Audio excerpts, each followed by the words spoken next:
Здравейте, вълци! Аз съм Емо и в днешния епизод, това не мога да нарека баш епизод, ще правим нещо малко по-различно. Аз по принцип не гледам много битки, но съм голям фен на бойните изкуства и бих казал, че съм добър в анализирането на битките. И как да не почнем тази поредица с една от най-известните битки в UFC. Макгрегор срещу Нейт Диас. Настанете се и да започваме.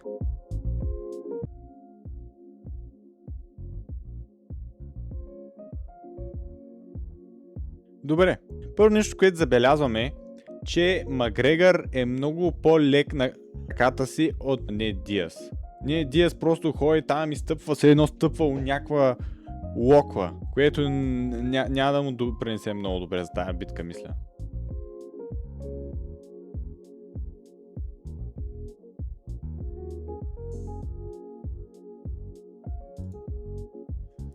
Така, забелязвам, че Макгрегор нарочно натиска повече Нейт Диас срещу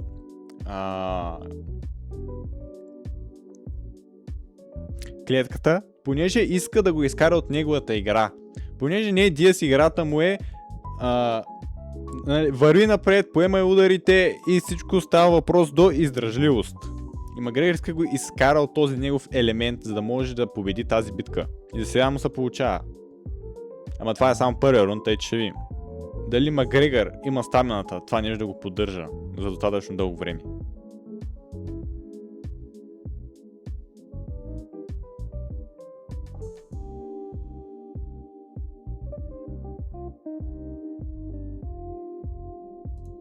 Това беше доста добър апъркът от Макгрегор.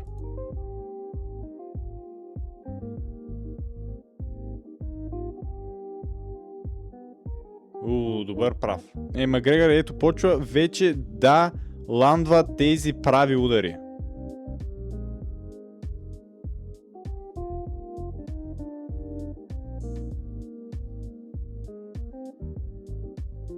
Значи това, което забелязах също. Макгрегор, което прави. Той overextendва ударите си. Така му дават повече рейндж на атаката и малко повече пробивност, така да се каже. Но за сметка на това може да се накаже по много тежък начин. Тъй, че мисля, че Макгрегор е експерта как да се оттърва от това нещо, без да има кой знае какви последствия. Бум! Ей тука. Ко са разбивкали те све? Виждате ли тази позиция? Виждате ли той колко е напред, колко ръката му се дава напред тук?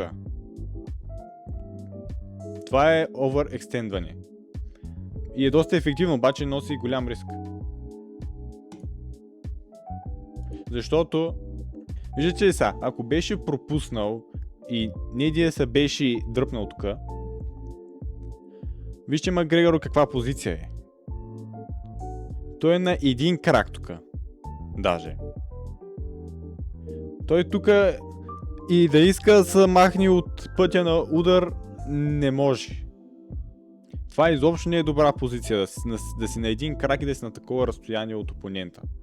Каквото и да му фърят, не може да го избегне. Освен ако не му фърят, може би нещо към лицето леко да го блокира с ръце, ама нали, няма да е много добре.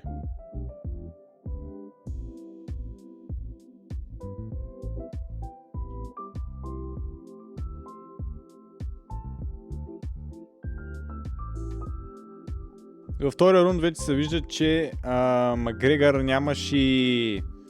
Още има тая лекота, обаче не е толкова лек на краката си като първия рунд. Той е сигурно от умората, дето лека по лека почва да го хваща.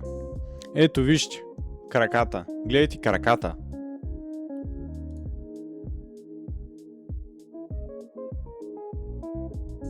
Това е втория рунд. И сега вижте, това е вече първия рунд. Гледайте му краката. Вижте колко по-лек е първия рунд. Колко по-експлозивен.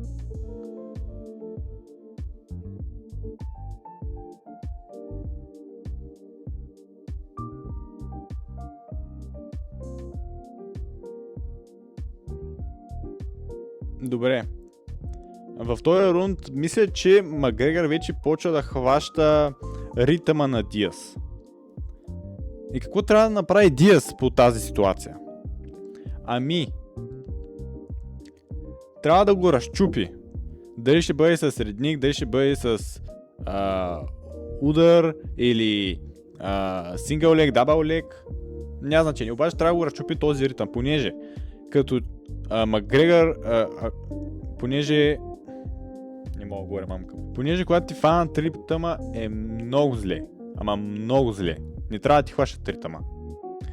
Ако Диаз не направи нищо по въпроса, казвам, между другото, не съм я гледал тая битка. Наистина не съм. Излизали са ми само някакви кратки видеа от Инстаграм там. Обаче не знам де факто кой е победителя на първата, понеже те имат и втора битка. Ако Диаз не направи нещо по въпроса с ритъма си и не го пречупи, така да се каже, по някакъв начин, казвам, че Макгрегор ще я вземе тази битка. Тази среща казвам, че Макгрегор ще я вземе, ако Диаз не направи нещо. Така, вече сме в края на втория рунд. И какво виждаме тук? Виждаме, че Макгрегор вече няма почти никакъв въздух. Свърши му издръжливостта, може би, не знам. Има още 3 рунда. Ако Макгрегор имаше повече издръжливост, ще със сигурност да би Диаз. Направо на 100%. Обаче тази издръжливост го прецака тази битка, според мен. Казвам, Диаз ще би само заради издръжливостта на Макгрегор.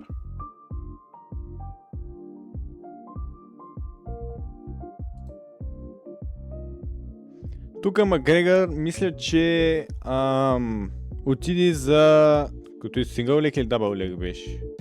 Той беше дабъл лег. Отиде за дабъл лег, защото вече тотално му свърши издръжливостта и се опита на земята да оцелее до края на рунда.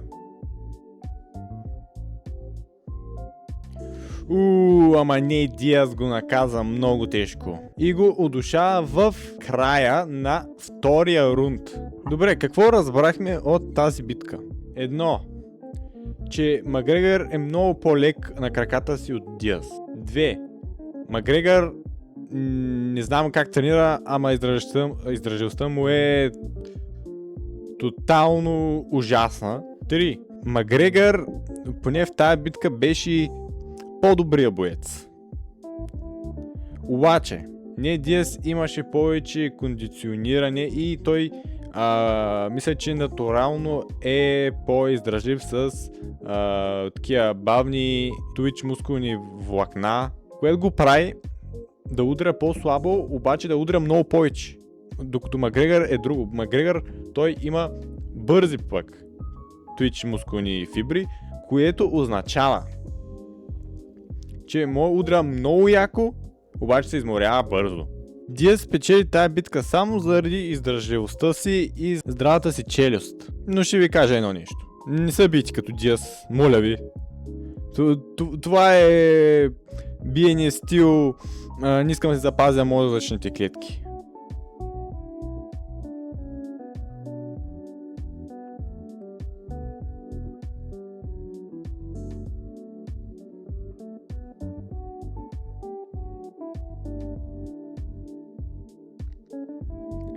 Това беше за първия ми анализ на битки.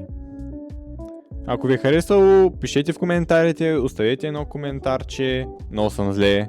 Ако ви е харесало, оставете едно коментарче, оставете едно лайкче и се абонирайте за канала, за да мога да продължавам да правя все повече такива видеа. Защото от този канал няма да е само гейминг. Ще има и такива видеа, ще има и други различни видеа. Много здраве от мен и чао!